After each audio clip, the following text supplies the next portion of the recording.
다 함께 기도하심으로 5월 7일 수요일 매일 예배 시작하겠습니다.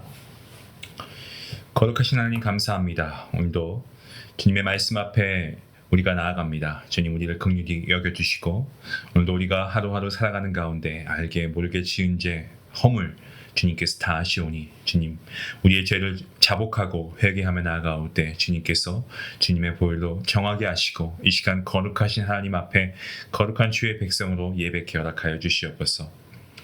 하나님의 말씀은 우리의 심령을 꿰뚫고 드러나게 하시고 또 거룩하신 하나님의 성품 앞에 우리 자신을 돌아보게 합니다. 하나님, 이 시간 우리가 말씀 앞에 서게 하셨사오니 먼저 우리의 죄악을 씻기시고 정결한 마음으로 주님의 음성을 듣기를 간절히 원합니다.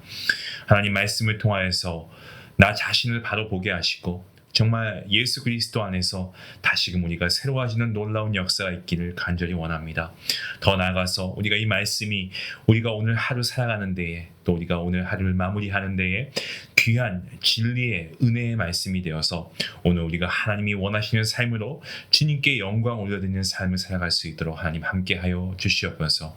오늘 예배 참석하는 모든 주의 백성들 가운데 하나님 함께하시고 동일한 은혜와 축복의 말씀으로 함께하실 것을 믿고 감사하오며 이 모든 말씀 예수님의 이름으로 기도하옵나이다. 아멘. 찬송가 543장 함께 하시겠습니다.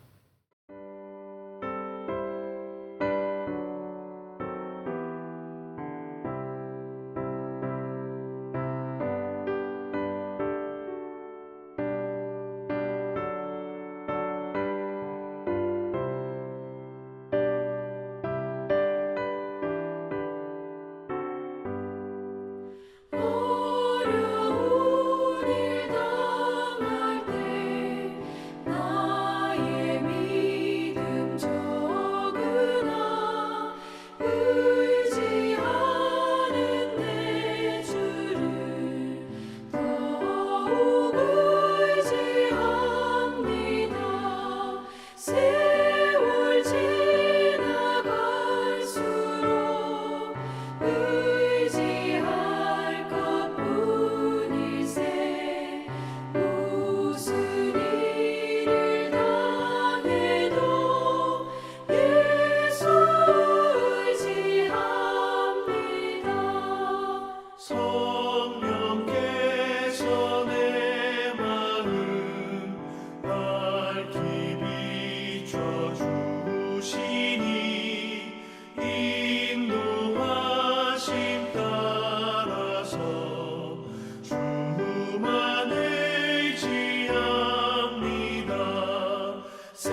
오늘 함께 묵상할 말씀은 민수기서 20장 14절부터 21절까지의 말씀 되겠습니다.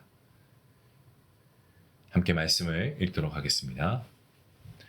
모세가 가데스에서 에돔 왕에게 사신을 보내어 이르되 당신의 형제 이스라엘의 말에 우리가 당한 모든 고난을 당신도 아시거니와 우리 조상들이 애굽으로 내려갔으므로 우리가 애굽에 오래 거주하였더니 애굽인이 우리 조상들과 우리를 학대하였으므로 우리가 여호와께 부르짖었더니 우리 소리를 들으시고 천사를 보내사 우리를 애굽에서 인도하여 내셨나이다.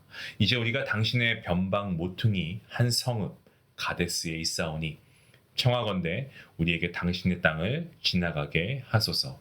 우리가 밭으로나 포도원으로 지나가지 아니하고 우물물도 마시지 아니하고 왕의 큰 길로만 지나가고 당신의 지경에서 나가기까지 왼쪽으로나 오른쪽으로나 치우치지 아니하리이다 한다고 하라 하였더니 에돔 왕이 대답하되 너는 우리 가운데로 지나가지 못하리라. 내가 칼을 들고 나아가 너를 대적할까 하노라. 이스라엘 자손이 이르되 우리가 큰 길로만 지나가겠고 우리나 우리 짐승이 당신의 물을 마시면 그 값을 낼 것이다. 우리가 도보로 지나갈 뿐인즉 아무 일도 없으리이다 하나 그는 이르되 너는 지나가지 못하리라 하고 에돔 왕이 많은 백성을 거느리고 나와서 강한 손으로 막으니 에돔 왕이 이같이 이스라엘이 그의 영토로 지나감을 용납하지 아니하므로 이스라엘이 그들에게서 돌이키니라. 아멘. 가나안 땅을 40일 동안 돌아보고 나서 이 10명의 정탐꾼들 약속의 땅에 대한 부정적인 이야기를 이스라엘 백성들에게 들려줍니다. 이들의 말을 들은 출애굽 1세대 이스라엘 백성들 모세를 원망하고 또 하나님을 향해 불평과 불만을 쏟아놓습니다. 그동안 힘들게 광야길을 통과해 오면서 쌓아온 어떤 극도의 스트레스와 또 전쟁을 앞두고 있던 그런 긴장감까지 다 이게 포함이 돼서 한 번에 폭발한 겁니다. 모세를 비난하고 했던 그런 이스라엘 백성들 이들은 당장이라도 모세에게 정말 돌을 던질 듯한 그런 기세로 덤벼들었고요. 모세의 리더십을 인정할 수 없었던 레위 지파 사람 고라 250명의 족장들과 연합해서 반역 세력을 일으켰습니다. 하나님께서는 이 모든 사건의 책임을 물으시고 출애굽 1세대가 약속의 땅에 들어가지 못할 것이다. 그리고 40년 동안 광야에서 헤매다가 죽을 것이다 라고 말씀하십니다. 그리고 하나님의 말씀대로 긴 세월 동안 출애굽 1세대는 광야에서 죽어갔습니다. 아직 출애굽 1세대가 다 죽은 것은 아닙니다. 하지만 민수기 20장은요. 이제 그들의 자녀들인 이 출애굽 2세대의 이야기라고 할 수가 있겠습니다. 모세는 출애굽 2세대 이스라엘 백성들을 데리고 다시 한번 가나안 땅으로 이들을 이끌고 가는데요. 현재 이 바란 광야의 가데스라고 하는 곳에 머물고 있던 이스라엘 백성들이 가나안에 가장 빨리 도착하는 방법은 이 당시에 이 왕의 길이라고 불리는 킹스웨이라고 할 수 있죠. 왕의 길이라고 불리는 큰 길을 통해서 북쪽으로 진행하는 것이었습니다.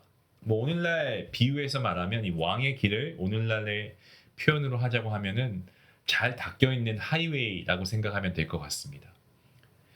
이 길로 가면 곧장 가나안으로 갈 수 있는 거죠. 광야가 어떤 곳입니까? 먹을 것이 없고요. 마실 것도 부족한 곳 아니겠습니까? 길고 험하고 사나운 짐승이 도사리고 있어서 신변의 위협도 있습니다. 지금 긴 광야 생활로 정말 지칠 대로 지쳐있는 이스라엘 백성들 그들 가운데는요. 노약자도 있고 또 어린아이들도 있습니다. 그러니까 모세와 이스라엘 백성들은 가능하면 이 왕의 길을 통해서 가나안을 올라가고 싶어 했다라는 거죠. 너무나 당연합니다. 어떻게 보면. 하지만 여기에 한 가지 문제가 있었습니다. 이 왕의 길을 가기 위해서는 반드시 한 땅을 통과해야 했는데 이 에돔 땅이 그 땅이었습니다. 그래서 모세는 에돔 왕에게 사신을 보냅니다. 그래서 이스라엘 백성들 에돔 땅을 좀 통과할 수 있도록 허락해 주십시오 라고 그러한 메시지를 전달합니다. 본문 17절 말씀이 바로 모세가 에돔 왕에게 부탁한 내용이 담긴 그러한 말씀이죠. 이 본문 17절 중반에 보시면 왕의 대로라는 이러한 말씀이 나옵니다. 이 길이 바로 가나안으로 가는 가장 편안하고 빠른 길, 이 킹스웨이입니다. 왕의 길. 모세는 이스라엘 백성들이 왕의 길을 갈 수 있도록 에돔 왕이 이 에돔 땅을 지나가는 것을 허락해 달라고 부탁합니다. 에돔 땅을 통과하며 절대로 뭐 밭이라든가 포도원 이런 것을 지나가지 않고 뭐 곡식이나 이런 거 절대 훔쳐 먹지 않고 뭐 우물에서 나오는 물 한 방울도 마시지 않고 그냥 통과만 할 거니까 왕의 대로 왕의 길로 갈 수 있도록 통과할 수 있도록 허락해 주십시오라고 간청합니다. 여러분 이 에돔이라고 하는 나라가 어떠한 나라입니까? 야곱의 형 에서로부터 시작된 나라입니다. 이스라엘은 에서의 동생 야곱으로부터 시작된 나라입니다. 한 형제인 에서와 야곱으로부터 각각 시작되었던 이 에돔과 이스라엘은 어떤 의미로 보면은 서로 형제 국가라고 해도 다름이 아닙니다. 그래서 본문 14절 말씀을 보시면 모세가 에돔 왕에게 사자를 보내어서 이스라엘을 소개할 때 뭐라고 합니까? 당신의 형제 이스라엘이라는 표현을 사용한 이유가 바로 여기 있습니다. 게다가 이 당시의 황제라고 하는 말은 동맹국 간에 서로 부르는 호칭입니다. 그래서 모세는 이 에돔과의 어떤 그런 친분 이런 것을 좀 표현한 것이라고 볼 수가 있죠. 하지만 에돔은 어떻습니까? 그러한 이스라엘 백성들에게 결코 우호적이지 않았습니다. 아니, 단칼에 거절했습니다.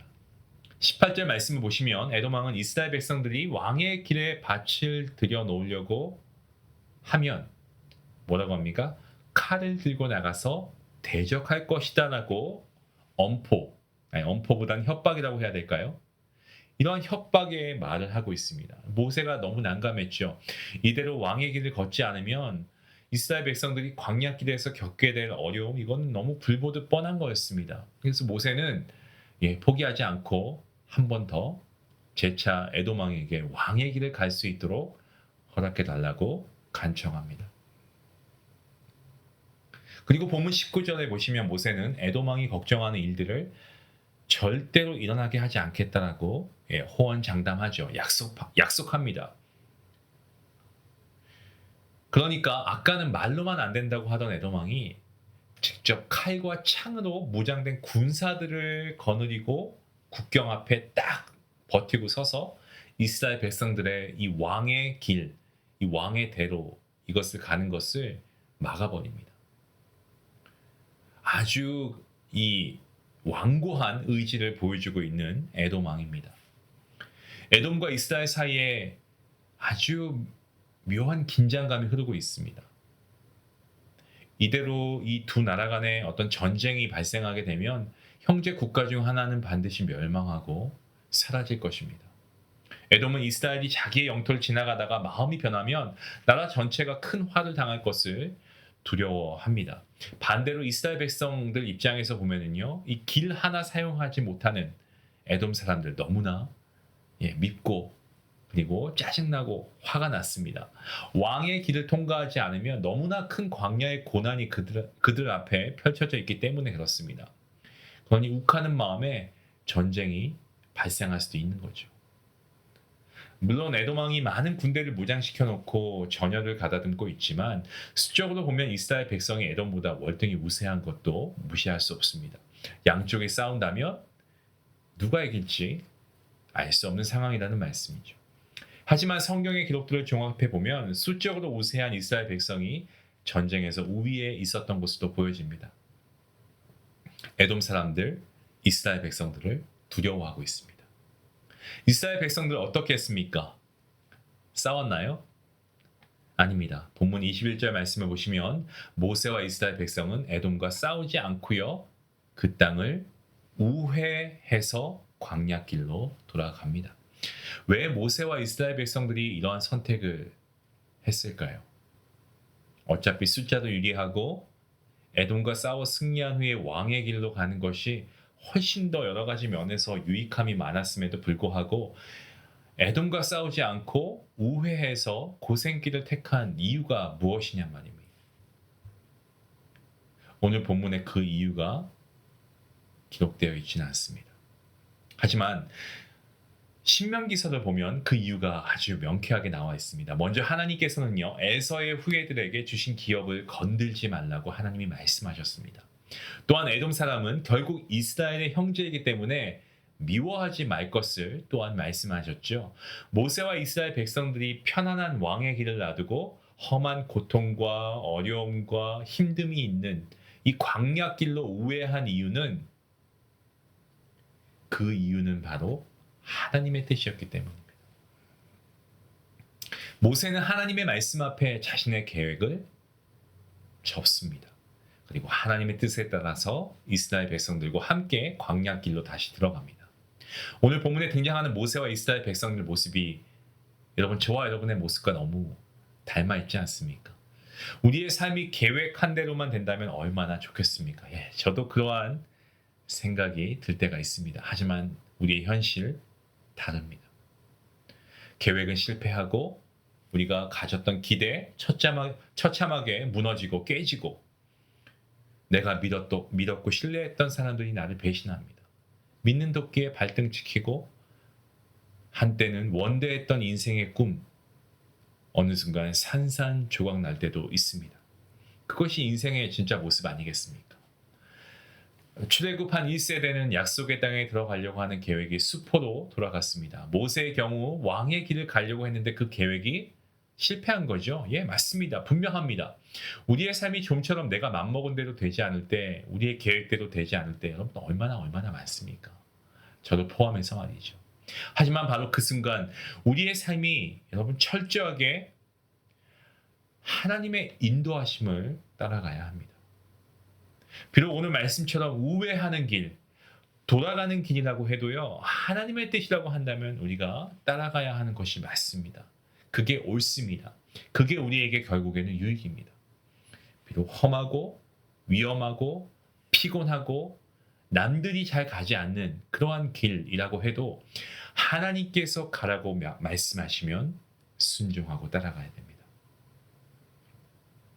분명 이스라엘 백성들은 왕의 길을 가지 않고 우회에 가면 많은 불편함과 위험을 감수해야 하는 것이 너무나 자명한 결과이죠. 이미 지칠 대로 지쳐 있습니다. 그런 모세와 이스라엘 백성들에게 또다시 광야길로 가라니요. 이런 선택을 하는 것은 사실 그들에게 있어서 너무나 어려운 결정이었음이 분명합니다. 하지만 에돔과 싸우지 말고 다시 광야로 돌아가서 우회해서 가라라는 것이 하나님의 뜻이 분명했습니다. 부인할 수 없는 하나님의 말씀이 너무나도 확실하게 주어졌습니다. 그래서 모세는 자기의 계획을 버리고 하나님의 뜻을 따라갔습니다. 우리의 모든 삶이 내가 계획한 대로만 펼쳐지면 얼마나 좋겠습니까? 얼마나 세상이 편하겠습니까? 하지만 사실 우리의 삶이 내가 계획한 것, 그거보다는 전혀 예측한 것과는 다르게 흘러가는 경우가 많이 있습니다. 하지만 그러한 가운데 있어도 여전히 우리의 삶을 신실하게 인도해 가고 계신 분, 우리 하나님이시다. 그 하나님이 나와 함께 하신다라는 이 사실을 우리가 분명히 기억해야 할 줄로 믿습니다. 또한 그 가운데 하나님을 우리가 전적으로 신뢰하고 사는 그러한 삶의 자세, 우리의 삶의 우선순위가 되어야 하지 않을까요? 우리가 어떻습니까? 세상적인 기준, 방법으로 세상을 사는 존재라고 생각하지만 사실 우린 그렇지 않죠. 하나님의 뜻이 어디에 있는지 우리가 늘 기도와 말씀을 통해 묵상하고, 그래서 우리가 이 매일 예배하는 거 아닙니까? 하나님의 뜻이 어디에 있는지 그것을 우리가 구하고 분별하고, 그리고 그것이 우리에게 분명하게 주어질 때 그 인도하심에 따라가는 하나님의 자녀가 저와 여러분인 줄로 믿습니다. 사랑하는 중앙가족 여러분, 삶이 우리의 계획대로, 우리의 생각대로 펼쳐지지 않는다고 해도요, 하나님께서는 우리를 여전히 붙드시고 계십니다. 아멘이죠. 우리의 뜻대로 되지 않아도 괜찮습니다. 여전히 우리와 함께 하시는 하나님의 인도하신, 그 선하신 하나님의 인도하심 우리가 바라보고 하나님의 뜻과 말씀대로 따라 순종하며 살아가십시다. 절대로 실패하지 않는 삶이 될 줄로 믿습니다. 우리가 남은 인생, 우리의 삶의 개수가 다 다르지만 우리에게 주신 그 삶의 개수 안에서 우리가 남은 인생 가운데 하나님의 인도하심 안에 거하는 그러한 인생을 살아가는 하나님을 신뢰하는 저와 여러분의 모습이 될 수 있기를 주님의 이름으로 간절히 축원합니다. 기도하시겠습니다. 거룩하시고 전능하신 하나님, 왕의 길이 아닌 광야를 우회하는 길로 부르실 때에도 정말 신실하게 우리를 인도하시는 그러한 하나님의 섭리하심 우리가 신뢰하고 감사하며 찬양을 올려드립니다. 주님, 우리의 눈앞에 길이 막혀 있을 때마다 정말 마음에 솟구치는 원망함과 조급함, 불안감, 염려 이 모든 것들 주님의 십자가 앞에 내려놓습니다. 그리고 주님께서 기도하신 것처럼 내 뜻이 아닌 아버지 하나님의 뜻이 이루어지는 그 겸손의 기도가 우리의 입술 가운데 고백되어지기를 원합니다. 우리의 계획이 무너지고 예상하지 못한 길로 우리가 돌이킬 때마다 말씀을 통하여 주님의 선하신 뜻을 분별하게 하여 주시옵소서. 그리고 광야에 정말 광야와 같은 불모지에서 우리에게 반석의 생수를 공급하신 그 언약에 신실하신 하나님을 우리가 붙잡고 우회하는 그러한 인생의 길 가운데서도 우리가 연단받는 동안에 불평하는 대신에 감사의 제사가 우리의 삶 가운데 드려지게 허락하여 주시옵소서. 끝내 그 결국에는 우리를 약속의 땅으로 인도하실 주님을 우리가 신뢰하며 나아가오니 주여 우리의 인생 가운데 영원한 동행과 우리의 친구가 되어주시고 아버지 하나님을 신뢰하며 나아가는 자에게 하나님께서 그 길을 선하게 인도하여 주시옵소서. 감사하며 예수님의 이름으로 기도하옵나이다. 아멘.